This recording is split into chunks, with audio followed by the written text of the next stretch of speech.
안녕하세요. 매일 교과 나눔에 오신 우리 성도님들을 다시 한번 환영합니다. 오늘은 13일 월요일 자신을 알라 라는 제목으로 말씀을 함께 연구하겠습니다. 기도하고 시작하겠습니다. 하나님, 오늘도 우리를 찾아주시고 또 귀한 말씀을 통해서 우리의 삶을 깨닫도록 인도해 주시니 감사합니다.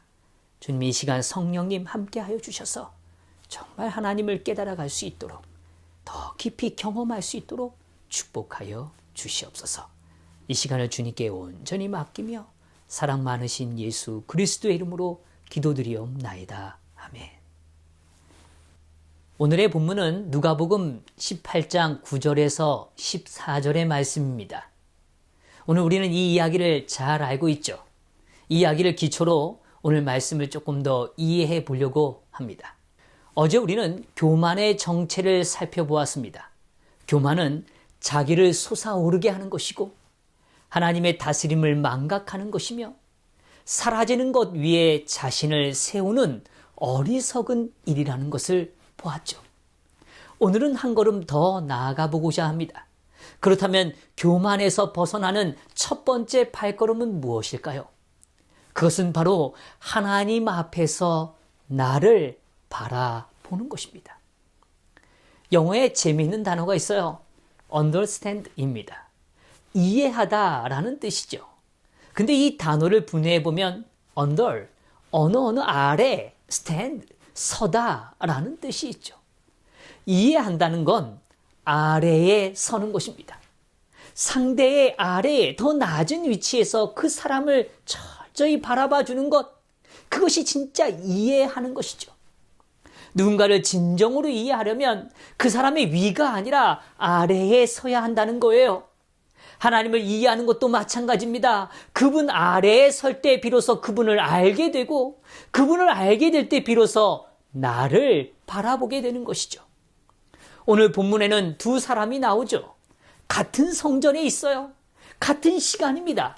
같은 하나님 앞에 섰다고 말하지만 한 사람은 하나님을 위에 서서 하나님 위에 서서 기도했고 한 사람은 하나님 아래에서 기도하는 모습을 보게 되는 거죠. 그리고 그 둘의 운명은 완전히 갈렸습니다. 오늘 먼저 바리새인의 기도를 한번 생각해 볼까요? 11절에 이렇게 말해주고 있어요. 바리새인은 서서 따로 기도하여 이르되, 여기에 사용되어진 이 헬라어 원문을 조금 더 깊이 이해해 보면 아주 흥미로운 표현이라는 걸 확인하게 되죠. 자기 자신을 향하여 기도하였다라는 의미로 해석되어진다는 것이죠. 또는 자기 자신에게 기도하였다라고 번역될 수도 있다는 것입니다. 그는 성전에 올라가서 하나님께 기도한 것 같지만 실제로는 자기 자신에게 기도하고 있는 것 같은 것이죠. 그의 기도의 내용을 보면 이 사실을 더 확인하게 됩니다. 하나님이여, 나는 다른 사람들 곧 토색, 불의, 간음하는 자들과 같이 아니하고 이 세리와도 같이 아니함을 감사하나이다. 나는 일에 2번씩 금식하고 또 소득의 11조를 드리나이다. 오늘 누구 앞에 서 있는데요? 하나님 앞에 서 있는데 오늘 하나님을 알아가고 하나님께 내 삶을 드리는 게 아니라 그의 기도의 중심이 하나님이 아닌 완전한 자기 자신으로 채워져 있는 겁니다. 더욱이 그가 말하는 내용을 조금 더 확인해 보면 그가 감사하는 내용들은 하나님께서 무엇을 하셨는가가 아니죠.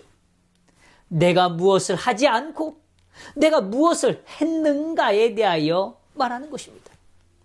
토색하지 않습니다. 불의하지 않았어요. 간음하지 않았어요. 금식하죠. 그리고 11조를 드립니다. 이 모든 것이 자기 업적의 나열인 것이죠.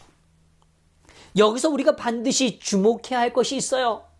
바리새인의 문제는 그가 한 일들 자체에 있는 것이 아니었습니다. 금식 좋은 것이죠. 11조 여전히 마땅히 하나님께 드려야 할 것입니다. 문제는 그가 이것들을 가지고 자기를 세운 데 사용하고 있다는 것입니다. 지난 시간 우리가 배우고 살핀 표현처럼 그는 자기를 솟아오르게 하고 있는 것입니다. 하나님 앞에 선 것이 아니라 하나님 위에 서서 다른 사람을 내려다보고 있는 것이죠. 그래서 엘렌 화이트는 이런 상태에 대하여 이렇게 말해주고 있어요. 그 자신의 죄된 것을 인식하지 못하고 깨닫지 못하는 마음 가운데 예수에 대한 깊은 사랑이 머물 자리가 없다. 은혜로 말미암아 변화되는 영혼은 그의 거룩한 품성을 존경하여야 한다. 그러나 만일 우리들이 우리 자신의 도덕적 결함을 볼 수 없다면 그리스도의 탁월하심과 미덕을 우리들이 가지고 있지 않다는 명백한 증거인 것이다. 바리새인이 바로 그 상태였어요. 그는 자신의 실체 모습을 보지 못하고 있는 거죠. 자기 앞에 서서 자기를 바라보고 있기 때문에 하나님의 거룩하심도 자기의 부족함도 보이지 않았던 것입니다. 그러나 반면에 세리는 하나님 아래에서 자기를 바라보았습니다. 오늘 13절의 표현은 이렇게 말해줘요. 세리는 멀리 서서 감히 눈을 들어 하나님을 쳐다보지도 못하고 다만 가슴을 치며 이르되 하나님이여 불쌍히 여기소서 나는 죄인이로소이다. 세리의 기도는 바리새인과 완전히 달라요. 먼저 자세가 다르죠. 멀리 서 있습니다. 눈을 감히 들지도 못해요. 그리고 가슴을 칩니다. 이것은 그냥 연기가 아닙니다. 거룩하신 하나님 앞에서 자신의 실체의 모습을 본 사람의 진정한 반응인 것이죠. 그리고 그의 기도를 보십시오. 우리말 성경에 불쌍히 여기소서라고 되어 있지만 헬라어 원문에서는 힐라스테이트라는 단어를 쓰고 있어요. 이 단어는 단순히 긍휼히 여기소서라는 의미를 넘어서고 있는 단어입니다. 왜 그런가 하면 그 단어의 어근으로 사용되어졌던 이 단어가 바로 로마서 3장 25절과 히브리서 9장 5절에 사용되고 있죠. 그 단어는 무엇인가 하면 바로 속죄소라는 단어입니다. 성도 여러분, 속죄소가 어디 있는 거죠? 네, 지성소 안에 있었던 것이죠. 그 위에 피가 뿌려질 때 그 속죄가 이루어지던 그 자리, 그것을 가리키는 그 단어라는 것입니다. 성도 여러분, 여기 참 놀라운 의미가 담겨 있어요. 그러므로 오늘 이 세리의 기도는 그가 성소에 대한 이해가 부족했을지 모르지만 그는 단순히 하나님 불쌍히 보아주세요 라고 말하는 게 아니라 속죄의 은혜가, 오늘 나의 이 죄의 모든 문제 가운데 하나님의 은혜가 오늘 제 삶에 이루어지도록 부어지도록 도와주옵소서라고 간구하는 것입니다.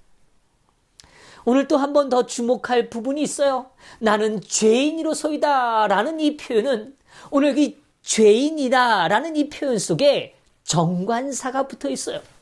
그 의미는 한 죄인, 여러 많은 사람 중에 한 죄인이라는 의미가 아니라 바로 정확하게 지칭하는 그 죄인, 바로 그 죄인이라는 것입니다.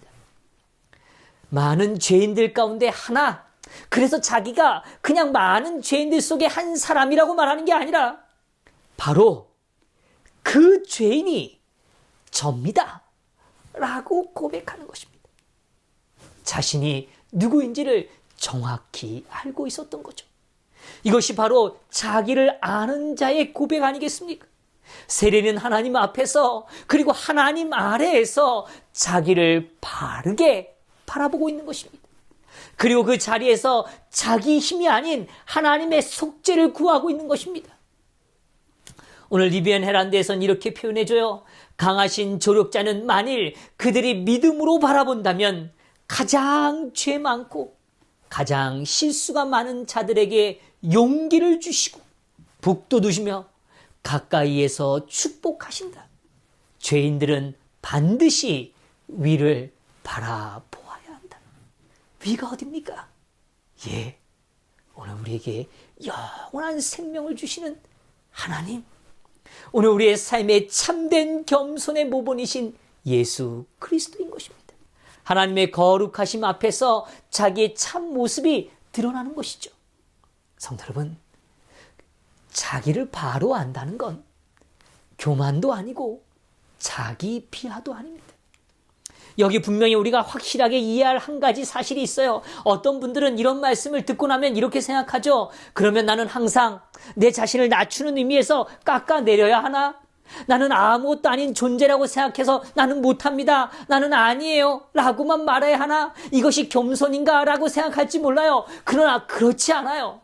오늘 세리의 기도를 통하여 우리는 다시 한번 확인하게 됩니다. 그는 자기를 죄인이라고 고백했죠. 그러나 그는 동시에 어디에 서 있었습니까? 예, 성전 안에 서 있었습니다. 하나님을 향하여 기도하고 있었어요. 그는 자기가 죄인인 줄 알았어요. 그러나 하나님께서 자기의 삶을 받아주실 거라고 믿고 있는 것입니다. 세리는 자기를 포기한 것이 아닙니다. 자기의 생각을 내려놓고 하나님의 은혜를 구한 것이죠. 그리고 예수님은 이 사람에 대하여 뭐라고 말씀하십니까? 14절입니다. 사람이 의롭다 하심을 받고 그의 집으로 내려갔느니라. 여기서 의롭다 하심을 받고에 해당되는 이 헬라어의 표현은 의롭게 되어 그 상태에 머물러 있다는 뜻입니다. 완료형이에요. 의롭게 된 거예요. 그러나 수동적이죠. 그것은 하나님이 그의 삶에 부어주신다는 것이고 그것이 지속적으로 진행되고 있다는 의미를 강조하는 헬라적 표현입니다. 자신의 행위로 의롭게 된 건 절대 아니죠. 하나님에 의하여 의롭게 되어진 것입니다. 세리는 자신을 깎아내려서 의로워진 것 결코 아닙니다. 자기 실체의 모습을 보았고 인정했고 그래서 하나님의 은혜를 구한 것이죠. 하나님께서 그를 의롭다고 선언하신 겁니다. 이것이 복음이에요. 복음엔 두 극단을 동시에 거절합니다. 한쪽 극단은 바리새인의 교만이에요. 내가 잘나서 여기까지 온 거고 나는 다른 사람과 다르다는 극단인 것이고 또 다른 한쪽의 극단은 자기 비하입니다. 나는 아무 가치도 없는 존재라는 생각이에요. 하나님께서 나 같은 사람을 쓰실 리가 없다라는 생각이죠. 진정한 복음은 이 둘 다를 배척하는 것입니다. 진짜 복음은 이렇게 말해주는 거예요. 오늘 우리는 우리의 힘으로 살아갈 수 없는 존재이지만 그러나 하나님의 사랑을 받는 존재라는 걸 확인시켜 주는 겁니다. 그렇기에 오늘 우리는 스스로 하찮게 여길 수 없는 하나님의 사랑을 받는 존재라는 확신인 거죠. 엘렌 화이트는 이것을 이렇게 표현해줘요. 우리가 예수님께 가까이 나아가면 갈수록 더욱 똑똑하게 그분의 품성의 순결함을 볼 수 있을 것이며 더욱 분명하게 우리의 죄의 심히 가증함을 깨닫게 될 것이다. 그리하여 자신을 높이고자 하는 마음이 더욱더 없어지게 될 것이다. 하나님께서 거룩하다고 인정하는 자들은 자신의 선행을 드러내지 않을 것이다. 자신을 깎아내리는 것 아닙니다. 그리스도를 더 많이 바라보게 되니까 자연스럽게 자기를 높일 마음이 사라지는 거죠. 이것이 진정한 겸손이에요. 하나님을 더욱 높이는 마음이 생기는 겁니다. 세리는 바로 이 자리에 서 있었던 거예요.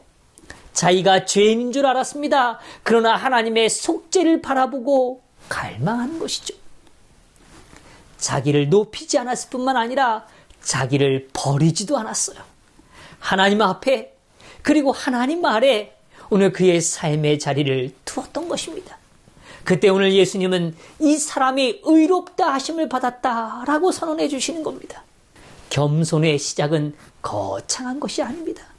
하나님 앞에서 마치 거울을 보듯 내 자신을 바라보고 오늘 내 자신을 높일 수 없는 존재라는 걸 깨달음으로 깎아내리는 것이 아니라 하나님 앞에서 하나님의 은혜를 갈망하는 삶, 그것이 진짜 참된 겸손의 시작인 것입니다. 적용 질문을 나눠봅니다. 누군가를 이해하기 위하여 그 사람 아래 서본 적이 있는가 하는 것이죠. 사랑하는 가족, 또 성도, 자녀들, 또 혹은 상처 입은 사람들을 내 기준 위에서 판단하는 게 아니라 그 사람 아래 서서 진심으로 그 사람을 바라봐 주고 있는가 하는 것이죠. 오늘 우리가 그런 마음으로 이 하루를 살아가게 되기를 간절히 소망합니다. 함께 기도하겠습니다.